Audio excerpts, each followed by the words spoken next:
नमस्कार दोस्तों, स्वागत है आप सभी का आप ही के अपने यूट्यूब चैनल सिक्योरिटी क्लासेज पर।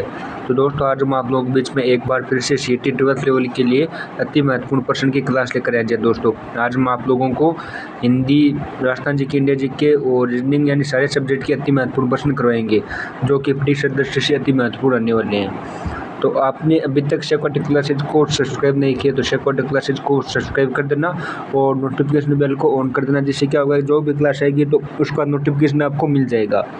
तो और क्लास को अंत तक जरूर देखना, क्लास को स्किप बिल्कुल मत करना, क्योंकि आपको परीक्षा की दृष्टि से अति महत्वपूर्ण प्रश्न है जो कि अति महत्वपूर्ण रहने वाले हैं। तो अंत तक जरूर देखना, स्किप बिल्कुल मत करना। और एक महत्वपूर्ण बात कि आपने अभी तक सब्सक्राइब नहीं किया तो सब्सक्राइब कर देना। चलिए दोस्तों, आज की इस क्लास को स्टार्ट करते हैं। तो आपका पहला प्रश्न है, आपने अभी तक सब्सक्राइब तो कर ही दिया होगा, ठीक है। तो आपका पहला प्रश्न आ रहा है कि नारायण सागर, रामसर और मदन सरोवर जिले किस जिले में स्थित है। नारायण सागर हो गई और रामसर हो गई और मदन सरोवर, ये जिले हैं, वो किस जिले में है। तो इसमें आपका राइट रहेगा ऑप्शन नंबर बी, अजमेर में। नारायण सागर, रामसर और मदन सरोवर किस जिले में है, अजमेर में है। नेक्स्ट प्रश्न आपका है कि हीराकुंड बांध निम्नलिखित में से किस राज्य में स्थित है। हीराकुंड बांध किस राज्य में स्थित है। तो हीराकुंड बांध हो जाएगा उड़ीसा में, है, ठीक है। ऑप्शन नंबर बी इसका राइट हो जाएगा। अगला प्रश्न आपका है कि निम्नलिखित श्रेणी में लुप्त पद कौन सा है। लुप्त पद पूछा आपको, अति महत्वपूर्ण प्रश्न है। वैसे जी एकदम क्वेश्चन का लेवल जी है 37, 40, 45, 52, 61, 72, 85। तो आपको प्रश्नवाचक के स्थान पर बताना है कि लुप्त पद कौन सा है। तो 37 से 40 यानी 3 बढ़ रहा है, और 40 से 45 यानी 5 का गैप है, और 45 से 52 यानी 7 का गैप है, और 52 से 61 यानी 9 का गैप है, और 61 से 72 यानी 11 का गैप है, और 72 से 85 यानी 13 का गैप है। तो आप देख लीजिए कि 3, 5, 7, 9, 11, 13 इनके अंदर किन का गैप आ रहा है, 2-2 का गैप बन रहा है, ठीक है। 2-2 का गैप बन रहा है। रीजनिंग के इस हिसाब से आपको क्वेश्चन करने हैं, माइंड में आपके आना चाहिए, तुरंत आना चाहिए। क्वेश्चन को देखकर आपको ज़्यादा मतलब दिमाग नहीं लगाना, एकदम तुरंत आपके माइंड में आना चाहिए। 1 या 2 मिनट में आपको प्रश्न सॉल्व करना है। जैसे आपके पास टाइम बहुत रहेगा, 3 घंटे मिलते हैं आपके, 150 प्रश्न होते हैं, 150 प्रश्न आप आराम से कर दोगे, ठीक है। 85 के बाद आपको पता है कि 2-2 का जोड़ा बढ़ रहा है, 2 बढ़ रहे हैं, 3 के बाद 5 हुए, 5 के बाद 7 हुए, 7 के बाद 9, 9 के बाद 11, 11 के बाद 13, अब 15 का गैप आएगा, ठीक है। 15 यानी 85 में 15 ऐड कर दो तो कितने हो जाएंगे, 100। तो इनके बीच में 15 का बन गया ना गैप। तो 100 कौन से ऑप्शन में है, ऑप्शन नंबर सी में 100 है। तो लुप्त पद कौन सा हो जाएगा, 100 हो जाएगा। नेक्स्ट प्रश्न आपका है कि महोदय शब्द में कौन सी संधि है। हिंदी का अति महत्वपूर्ण प्रश्न है कि महोदय शब्द में कौन सी संधि है। तो महोदय शब्द में कौन सी हो जाएगी, गुण संधि। एक आपका हिंदी का ग्रेजुएशन लेवल के अंदर सीटी के अंदर आया था कि सरकारी जो पत्र होते हैं, सरकारी पत्र लिखने में आप कौन से शब्द का यूज करते हो, तो बहुधीय है, ठीक है। उसमें कौन सा था, बहुधीय था। और अब पूछा है कि महोदय शब्द में कौन सी संधि है, महोदय, तो हो जाएगी गुण संधि। नेक्स्ट प्रश्न आपका है कि निम्नलिखित में से कौन एक ग्रीन हाउस गैस नहीं है। ग्रीन हाउस गैस कौन सी नहीं है, ये आपका विज्ञान का प्रश्न आ गया, तो ये हो जाएगा नाइट्रोजन नहीं है, ठीक है। नाइट्रोजन ग्रीन हाउस गैस नहीं है। मीथेन ग्रीन हाउस है, और नाइट्रस ऑक्साइड भी है, और कार्बन डाइऑक्साइड CO2 भी है, ठीक है। नेक्स्ट प्रश्न आपका है, हाँ अगला प्रश्न आ रहा है कंप्यूटर से रिलेटेड है कि कंप्यूटर सिस्टम का वह भाग है जिसे कोई छू नहीं सकता। कंप्यूटर सिस्टम का आपको वेब भाग, प्रिंटर को छू सकते हैं, माउस को भी छू सकते हैं, सॉफ्टवेयर को नहीं छू सकते, और मॉनिटर को भी छू सकते हैं। मॉनिटर नहीं, मॉनिटर हो जाएगा, ठीक है। मॉनिटर PC हो जाएगा, ठीक है। मॉनिटर यानी PC। तो प्रिंटर, माउस, सॉफ्टवेयर को हम छू नहीं सकते, ठीक है। तो ऑप्शन नंबर सी इसका करेक्ट आंसर हो जाएगा। अगला प्रश्न आपका है कि रानीपुर वन्य जीव अभयारण्य को यानी रिक्तस्थान का टाइगर रिजर्व घोषित किया गया, तो किसका, उत्तर प्रदेश। यानी रानीपुर वन्य जीव अभयारण्य को उत्तर प्रदेश का यानी यूपी का टाइगर रिजर्व घोषित किया गया है, किसका, उत्तर प्रदेश का। अगला प्रश्न आपका है कि हुरडा सम्मेलन की अध्यक्षता किसने की थी? तो हुरडा सम्मेलन की अध्यक्षता किसने की थी? जगत सिंह द्वितीय ने की थी, यानी ऑप्शन नंबर 2 इसका करेक्ट हो जाएगा। नेक्स्ट प्रश्न आपका है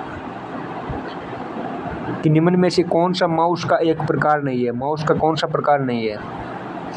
मैकेनिकल माउस है और ऑप्टिकल माउस है और लेजर माउस है, लेकिन हाइब्रिड माउस इसका प्रकार नहीं है, यानी ऑप्शन नंबर डी इसका राइट आंसर हो जाएगा। अगला प्रश्न आपका है कि 1857 क्रांति में अंग्रेज एवं जोधपुर राज्य की संयुक्त सेना को किसने पराजित किया था?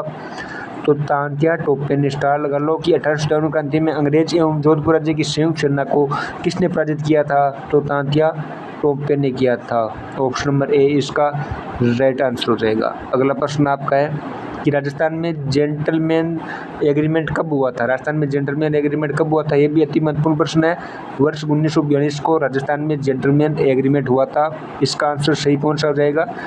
ऑप्शन नंबर सी इसका सही हो जाएगा। वर्ष 1942 में राजस्थान में जेंटलमैन एग्रीमेंट कब हुआ? वर्ष 1942 में। अगला है कि राजस्थान की सबसे प्राचीन ख्यात कौन सी है? राजस्थान की सबसे प्राचीन ख्यात कौन सी है? मूणोत्नयन सीधी ख्यात राजस्थान की सबसे प्राचीन ख्यात है। ऑप्शन नंबर ए इसका राइट हो जाएगा। अगला प्रश्न आपका है कि संविधान सभा के समक्ष संविधान की प्रस्तावना किसने प्रस्तुत की थी? ये भी अति महत्वपूर्ण प्रश्न है। जवाहरलाल नेहरू ने संविधान सभा के समक्ष संविधान की प्रस्तावना प्रस्तुत की थी। किसने? जवाहरलाल नेहरू ने।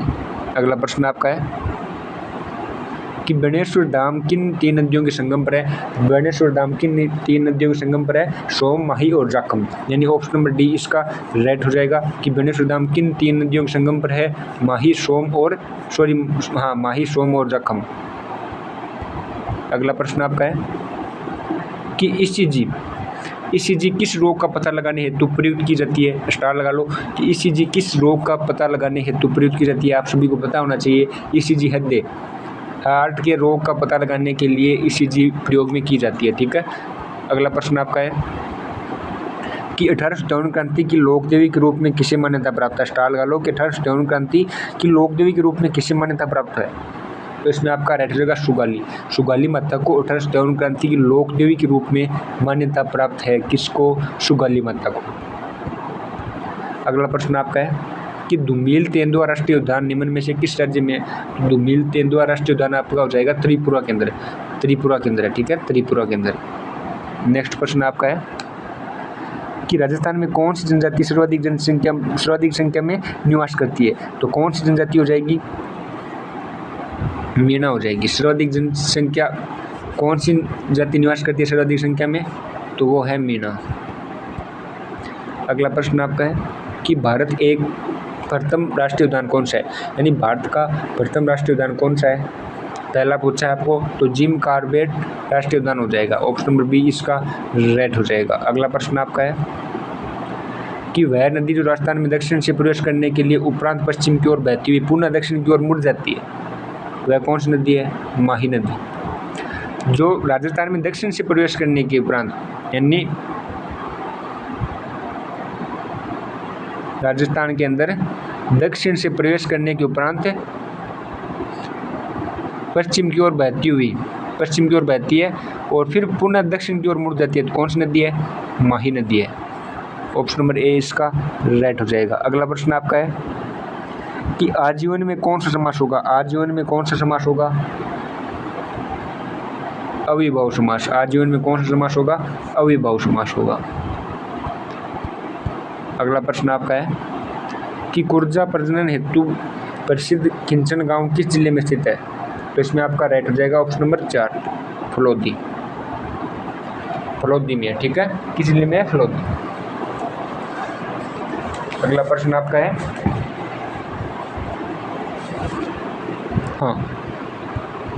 अगला प्रश्न आ रहा है कि नीति तथा मानना दरें किस राज्य में स्थित है? नीति तथा मानना दरें किस राज्य में है? उत्तराखंड में है।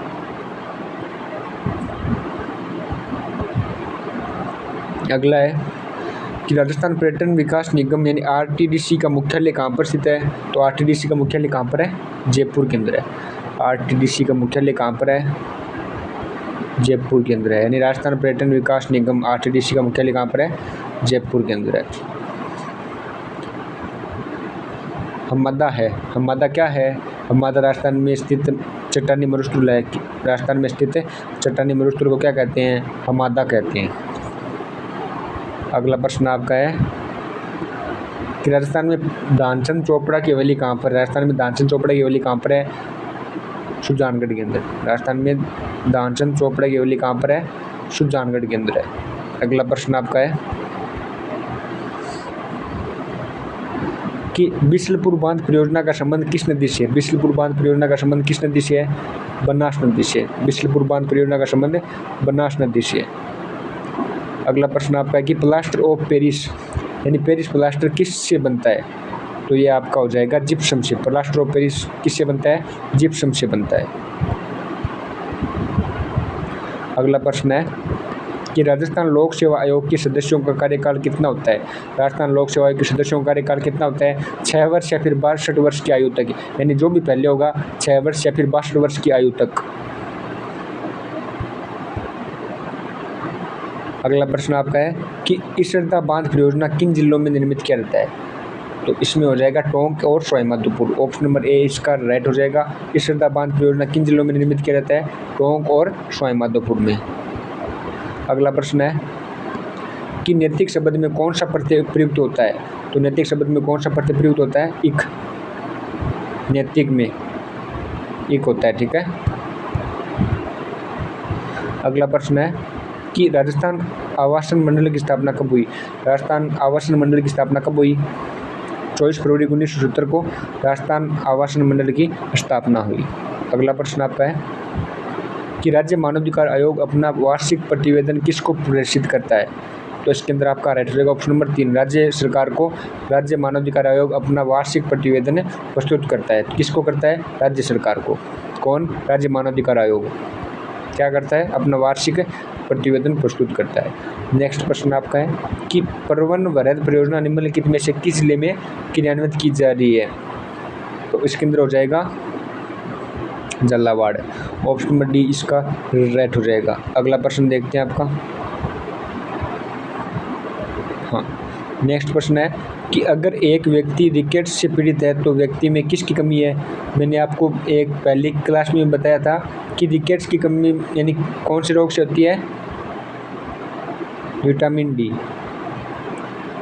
Vitamin D. नेक्स्ट आपका है कि निमाड़ी एवं रागड़ी किस बोली की विशेषता है? निमाड़ी एवं रागड़ी मालवी की है। निमाड़ी एवं रागड़ी किसकी है? मालवी की। और अगला प्रश्न है कि अचलदास किंचिरी वचनिका कहाँ का इतिहास मुख्य रूप से ज्ञात होता है? तो गागरोन का। अचलदास किंचिरी वचनिका से कहाँ का इतिहास मुख्य रूप से ज्ञात होता है? तो अचलदास किंचिरी वचनिका से गागरोन का इतिहास, ठीक है। और गागरोन का इतिहास कौन सी जो रचना है उससे मुख्य रूप से ज्ञात होता है? तो अचलदास किंचिरी वचनिका से। अगला प्रश्न आपका है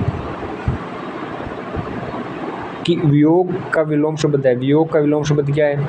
संयोग। वियोग का विलोम शब्द क्या है? संयोग है।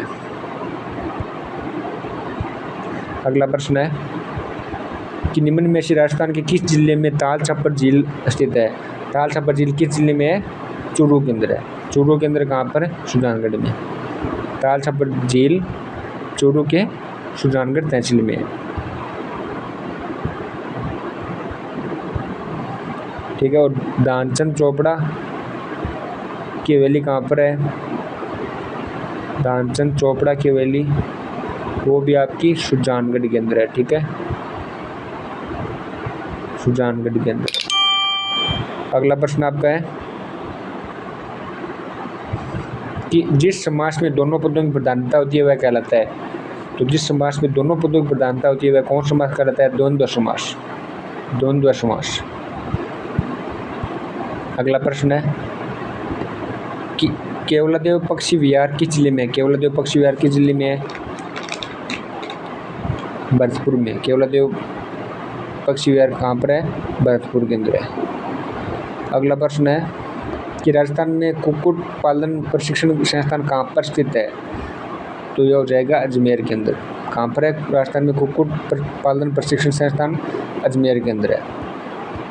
अगला प्रश्न है कि भारत का कौन सा राज्य सर्वाधिक राज्यों की सीमाओं को छूता है? भारत का कौन सा राज्य सर्वाधिक राज्यों की सीमाओं को छूता है? उत्तर प्रदेश है, ठीक है। उत्तर प्रदेश सर्वाधिक राज्यों की सीमाओं को छूता है। अगला प्रश्न है कि मगरा कहते हैं, मगरा किसे कहते हैं? उदयपुर की उत्तर पश्चिम में कम ऊंचाई में स्थित पहाड़ियों को क्या कहते हैं? मगरा कहते हैं। मगरा किसे कहते हैं? उदयपुर की उत्तर पश्चिम में कम ऊंचाइयों में स्थित पहाड़ियों को क्या कहते हैं? मगरा कहते हैं। अगला प्रश्न आपका है कि राजस्थान के निम्नलिखित में से किस नृत्य में महिलाएं भाग नहीं लेती? तो कौन से नृत्य में नहीं लेती? कथक नृत्य में लेती है, घूमर में लेती है, लेकिन गैर नृत्य में नहीं लेती है, पुरुषों द्वारा किया जाता है, और तरताले में लेती है। लेकिन इसमें राइट हो जाएगा आपका ऑप्शन नंबर 3। राजस्थान में गैर नृत्य में महिलाएं भाग नहीं लेती है। अगला प्रश्न है कि बांधों को आधुनिक भारत के मंदिर किसने कहा था? स्टार लगा लो कि बांधों को आधुनिक भारत के मंदिर किसने कहा था? पंडित जवाहरलाल नेहरू ने बांधों को आधुनिक भारत के मंदिर कहा था।